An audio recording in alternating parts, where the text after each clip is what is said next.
Factsverse presents.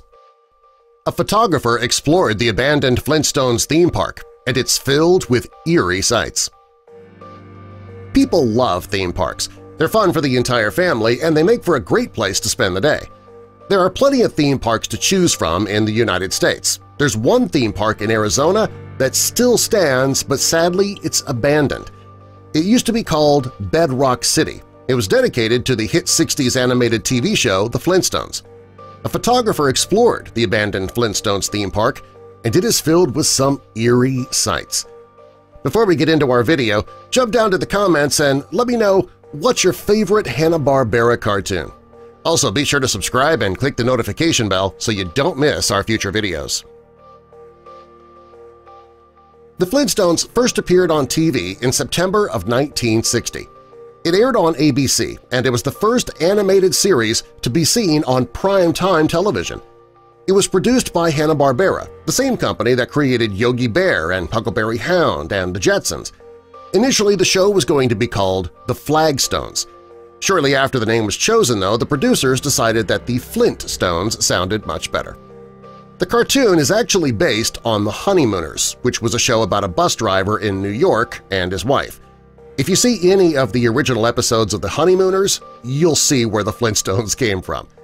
It followed the trials and tribulations of married couples in the mid-20th century, and it was such a huge hit they were sure the adult-friendly material could be made a bit more silly and turned into a cartoon for adults and children today to enjoy.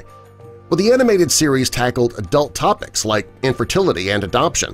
Since it was given a prime-time slot, its primary sponsor, believe it or not, was Winston Cigarettes. They even had characters on the show, Barney and Fred, starring in the TV commercials, smoking the cigarettes.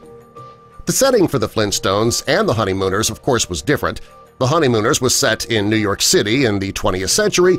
The Flintstones was set in the suburbs, BC, very BC. The Flintstones showed how the Flintstones and the Rubbles experienced modern situations in the Stone Age. It allowed them to satirize the struggles of 60s life.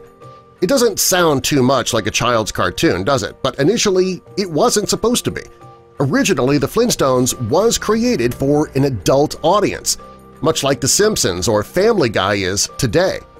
Bedrock City sits on the 6-acre site in the Arizona desert. It's located about 30 minutes from the Grand Canyon, and it was the last theme park in America based on the Flintstones. Not only did the park contain Flintstones attractions, it also included an RV campground and car park which is still there today. The park is located on the side of the road in the middle of the desert, and the attractions would be familiar to anybody who's ever seen the show. Bedrock City recreated the show's fictional town of Bedrock, and it contains a salon, post office, and even a brontosaurus slide just like the one in the opening credits of the show.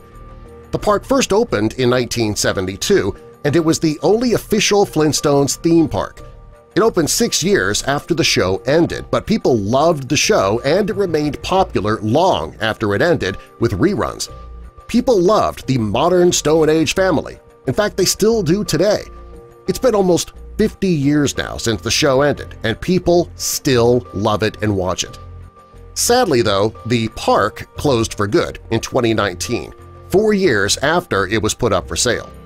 Despite the fact that the doors are closed, much of Bedrock City still stands today. Because the park is old, it hasn't been cared for all that well, and it was put on the market in 2015. It's a bit run down. Today, the park is an attraction for a different reason. It's a far cry from what it once was. It's a ghost town now, and that's what draws people there.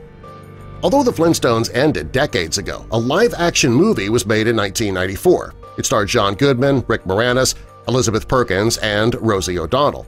And despite critics slamming the film, a sequel was made in 2000 called The Flintstones in Viva Rock Vegas, starring none of the original actors. When the theme park was open, it was a huge hit. Not only could you tour Bedrock, you could get something to eat at the on-site restaurant, Fred's Diner.